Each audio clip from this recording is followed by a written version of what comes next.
손실을 끊는다니. 손절이라는 이름부터가 멋진 것 같다. 손실을 끊고 싶지 않은 사람이 누가 있겠는가?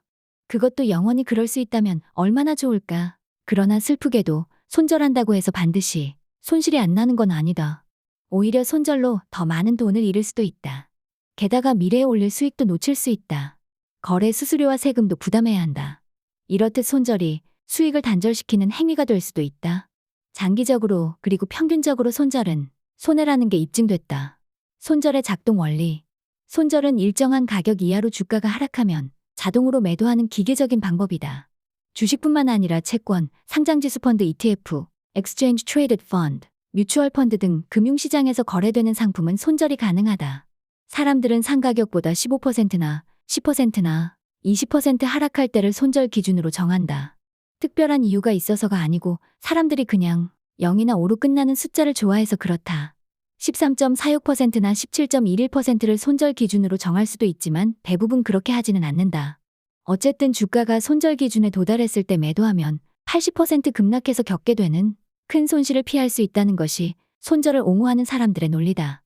좋은 방법처럼 들리지 않는가? 그러나 손절은 원하는 효과를 내지 않는다.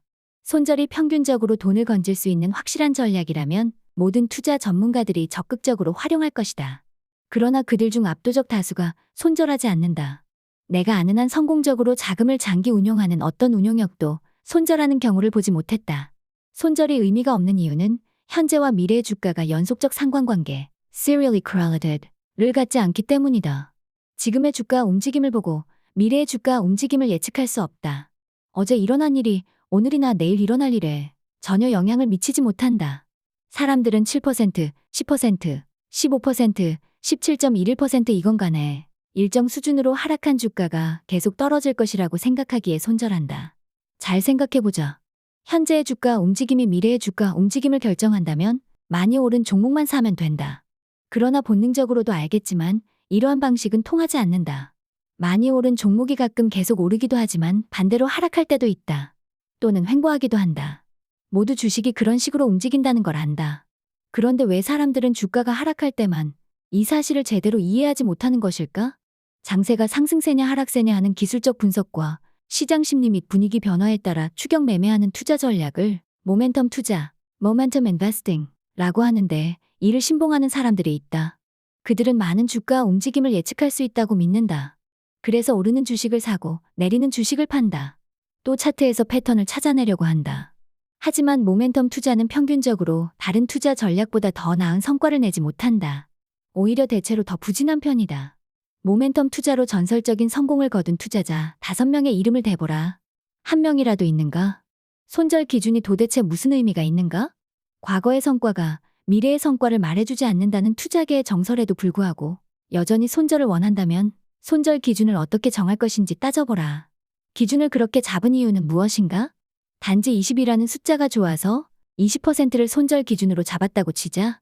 주가가 20% 이상 하락했을 때 계속 떨어질 가능성과 반등할 가능성은 기본적으로 50대 50이다. 그러니 동전 던지기 내기를 하듯 투자하는 셈이다. 하지만 동전 던지기는 결코 좋은 투자 지침이 될 수 없다. 그래도 보유한 주식 가격이 20% 떨어져서 손절했다고 치자. 그런데 주가가 20% 떨어진 건 시장 전체적으로 그만큼 조정을 받았기 때문일 수도 있다. 시장이 반등하면 주가는 다시 올라갈 수 있다. 이 경우 해당 주식만 특별한 문제가 있었던 건 아니다. 전혀 문제가 없었다. 그러나 비교적 낮은 가격에 팔고 거래 수수료를 낸 뒤 현금을 확보했는데 시장이 급반등하면 어떻게 될까? 여러분이 매도했던 주식이 빠르게 반등하는데도 현금을 든 채 지켜보고만 있을 수밖에 없을 것이다. 여러분은 고가에 매수해서 저가에 매도한 것이다. 안타깝게도 이러한 일은 언제든지 일어날 수 있다. 아니면 악재가 등장해서 주가가 하락할 수도 있다. 여러분은 보유 주식을 매도하여 현금화시켰다. 그러면 이제 무엇을 살 것인가? 새로 매수하는 주식이 오르기만 할 것이라는 보장이 있는가? 그리고 새로 산 주식에도 20% 손절 기준을 적용했는데 그 주식도 20% 하락했을 때 또 파는 식으로 반복하다가 결국 돈을 전부 잃을 수도 있다. 손절한다고 해서 새로 매수하는 종목이 무조건 상승한다는 보장은 없다. 매도했던 첫 번째 주식이 경로를 바꿔서 1년 동안 80% 반등했다면 어떻게 될까? 큰 수익 창출 기회를 놓친 게 된다. 여러분은 저가에 매도한 건 물론이고 거래 수수료를 2번 냈고 수익까지 놓친 게 된다. 일단 손절한 다음 상황이 안정되면 다시 매수하면 된다는 생각도 어불성설이다. 주가가 하락했다는 이유로 무조건 팔았는데 어떤 펀더멘털을 근거로 다시 매수할 것인가? 이번에는 다른 각도에서 손절의 문제점을 살펴보자. 여러분이 $50에 매수한 주식이 $100까지 상승했다고 하자. 이때 여러분 친구가 같은 주식을 매수했다. 그러나 이후 주가는 20% 빠지면서 $80까지 떨어졌다. 그러면 여러분과 친구는 같이 매도해야 할까? 아니면 여러분이나 친구 중 한 사람만 매도해야 할까? 손절이 보장하는 것은 늘어나는 거래 수수료뿐이다.